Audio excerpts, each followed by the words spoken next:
Olá, para quem nos acompanha, sejam muito bem-vindos a mais uma análise aprofundada. O nosso mergulho de hoje tem uma missão super clara. E bem empolgante, confesso. Muito. A ideia é extrair as pepitas de ouro, os conceitos mais transformadores de um texto fascinante, intitulado Noves, Seja uma Força para a Mudança Positiva. Para quem busca entender as engrenagens da liderança e da inovação, a gente tem uma discussão riquíssima pela frente. Com certeza, é um material bem denso. E o mais interessante é que essa exploração constrói a base sobre conceitos que a gente já estabeleceu antes por aqui.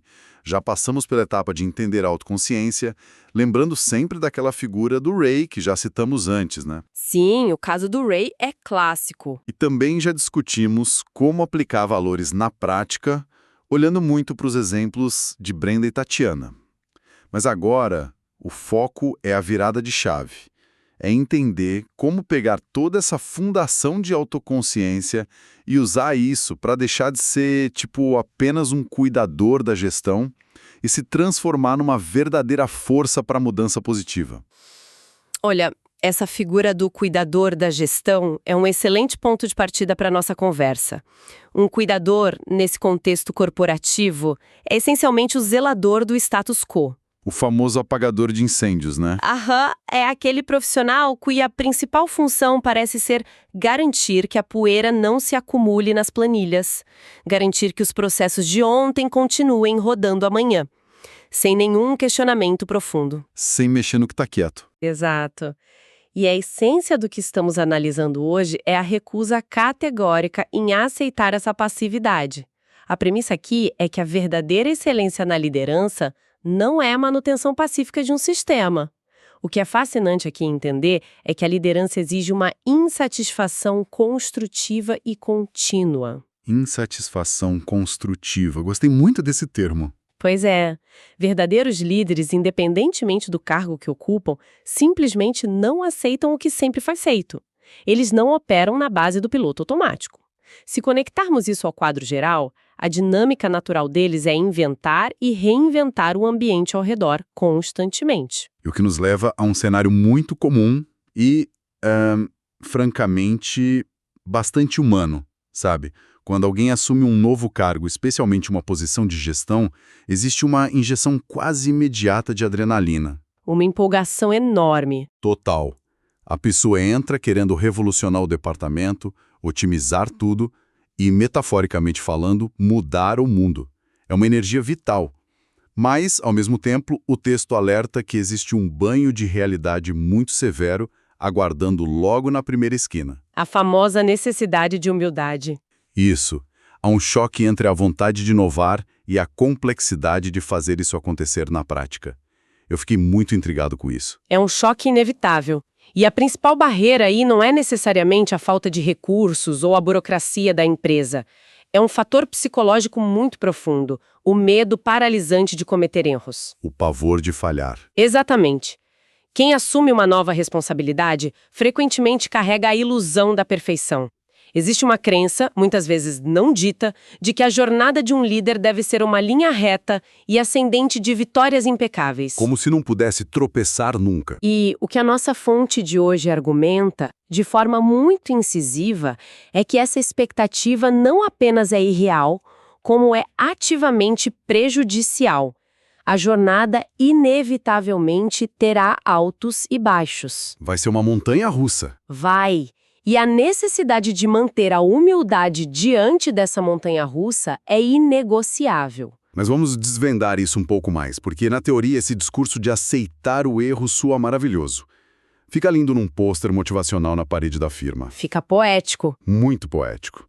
No entanto, para quem acompanha o nosso programa e vive a realidade implacável do mercado, a gente sabe que um erro muitas vezes custa uma promoção, ou até um emprego. É um risco real. Então, como é que a gente concilia essa pressão por resultados com a perspectiva libertadora do material? O texto diz que esses erros não são apenas perfeitamente aceitáveis, mas são grandes ativos para se ter.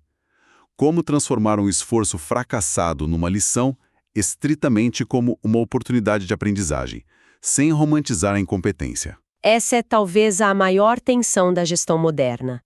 A diferença fundamental reside na intenção e na escala do erro. Não estamos falando de negligência básica. Não é sobre ignorar regras de segurança. De jeito nenhum. O erro como ativo refere-se a tentativas genuínas de melhorar um processo. Tentativas que, por variáveis imprevisíveis, não trouxeram o resultado esperado logo de cara. Entendi. Pense em uma nova abordagem de vendas que é testada e falha. A informação coletada sobre o porquê de ter falhado é valiosíssima. Talvez o cliente não valorize aquela funcionalidade, ou o tempo de abordagem estava errado. É um dado de inteligência de mercado que a empresa não tinha ontem. A falha, quando dissecada e compreendida, deixa de ser uma mancha no currículo e passa a ser um degrau de aprendizado. Isso muda completamente a dinâmica de quem tem permissão para tentar algo novo. Se o erro derivado da inovação passa a ser visto como um passo necessário e não como um crime capital, a capacidade de propor mudanças não precisa ficar trancada na sala da diretoria. É a democratização da mudança. Exato. Vamos desvendar isso, porque é uma quebra de paradigma forte. Existe um mito persistente de que a inovação é um privilégio exclusivo de quem senta no topo da pirâmide. O texto é claríssimo. Não é preciso estar no topo da cadeia alimentar corporativa para trazer novas ideias. O que é fascinante porque a visão contrária é incrivelmente limitante. A inteligência operacional raramente reside apenas no topo. Ela está distribuída nas trincheiras do dia a dia. Para deixar isso palpável para quem nos ouve, o material traz exemplos muito práticos. Pense na figura de um novo supervisor em um grande hospital. Alguém que está ali nos corredores, observando o fluxo real e muitas vezes caótico de admissão de pacientes. Essa pessoa tem uma clareza visual sobre os gargalos que um conselho administrativo numa sala fechada jamais terá. Perfeito. Se esse supervisor percebe que a troca de turnos causa um atraso na medicação e propõe um sistema novo, ele está agindo como um poderoso agente de mudança. O mesmo vale para um novo gerente de restaurante. O gerente que passa a noite observando o salão. E isso. Ele nota que a disposição das mesas faz a equipe de garçons andar quilômetros a mais, esfriando a comida. Ao propor um novo layout, ele revoluciona a forma de atender os clientes. O que importa é a ação, não a posição no crachá. Mas precisamos ter um olhar prático e estratégico aqui. O texto não sugere uma rebelião isolada. Se todo analista ou gerente resolver mudar tudo ao mesmo tempo e por conta própria, o risco é criar um caos absoluto na operação. Vira uma anarquia. Totalmente. É por isso que a estratégia de implementação exige método. Se alguém vê uma oportunidade de melhoria, a recomendação clara do material é sentar com a gerência geral ou com quem for afetado e discutir. Trazer as pessoas para o barco. Exatamente. A mudança exige concordância coletiva para ter sucesso de forma sustentável. A ousadia de propor tem que andar de mãos dadas com a sabedoria de alinhar as ideias com a equipe. O que nos leva à parte mais estrutural desta análise. Eu fiquei super animado com essa parte. O texto fornece um mapa com 3 pilares específicos, 3 maneiras de desafiar o processo e agregar valor de fato. O primeiro desses pilares é o que chamamos de olhar externo. Trata-se da regra de buscar ativamente formas criativas de melhorar. Como funciona esse olhar na prática? O conselho crucial aqui é olhar para fora da própria organização em busca de comparações e inspirações. Existe uma armadilha sedutora, que é o conforto da câmara de eco. As empresas tendem a olhar só para si mesmas ou para concorrentes diretos que têm os mesmos vícios. Ficam copiando os mesmos erros, né? Bem isso. A disrupção real acontece quando a pessoa se torna um impulsionador incansável da mudança, buscando referências em lugares inesperados. É sair da bolha. Se você trabalha com varejo, talvez a grande sacada de logística venha observando como funciona um aeroporto e não outro supermercado. Aqui é que a coisa fica realmente interessante. Porque só olhar para fora não resolve se a gente não testar essas ideias, o que introduz o segundo pilar. Testar ideias pensando como um empreendedor de gestão. Esse conceito é genial. O empreendedor de gestão traduz a mentalidade ágil das startups para dentro de qualquer estrutura corporativa. O lema dos criadores de novos empreendimentos não é evitar a falha a qualquer custo. É adotar a mentalidade de tentar falhar rápido e de forma econômica. Tentar falhar rápido e de forma econômica. Isso tira um peso enorme das costas. Tira.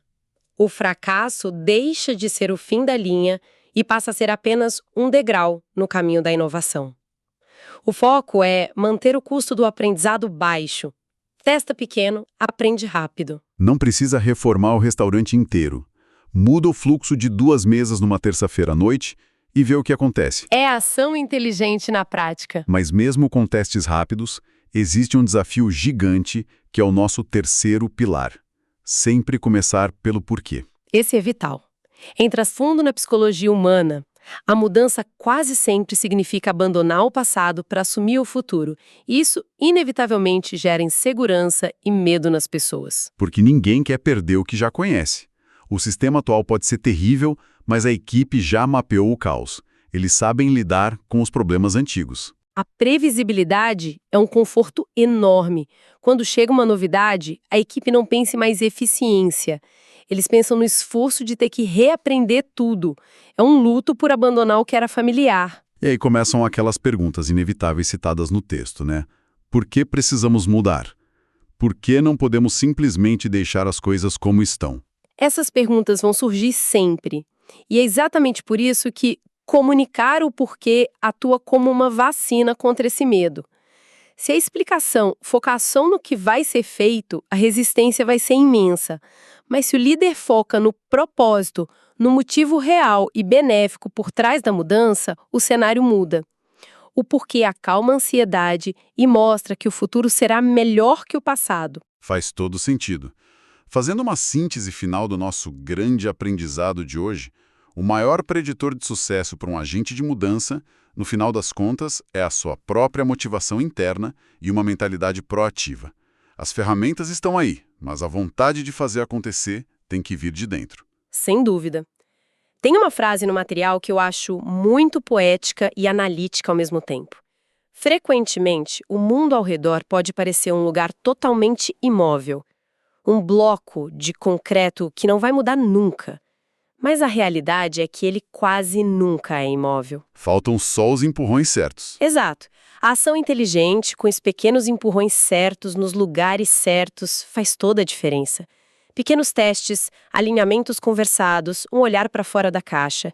Isso move montanhas. É o poder da alavanca. E isso reforça muito a chamada ação final da nossa fonte. Há uma necessidade extraordinária de pessoas dispostas a buscar mudanças positivas em qualquer nível da organização. A mensagem é: não se contente com o jeito que as coisas estão. Vá e faça uma mudança. É um chamado para arregaçar as mangas. Mas para não encerrarmos sem um pensamento provocativo final para quem nos escuta levar para o resto do dia, o texto brilhantemente ensina a começar pelo porquê, para acalmar o medo que as outras pessoas têm de abandonar o que era familiar.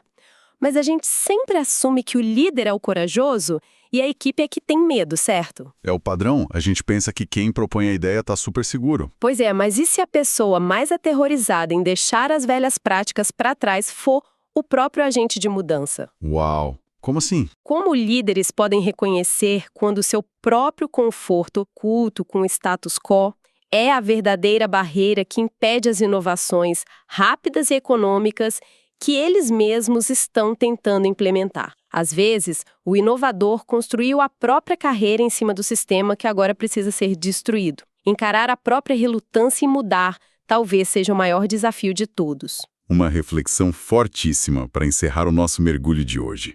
Fica o questionamento para todos nós. Agradeço imensamente a companhia de quem nos ouviu até aqui. E até a próxima análise aprofundada. Até a próxima!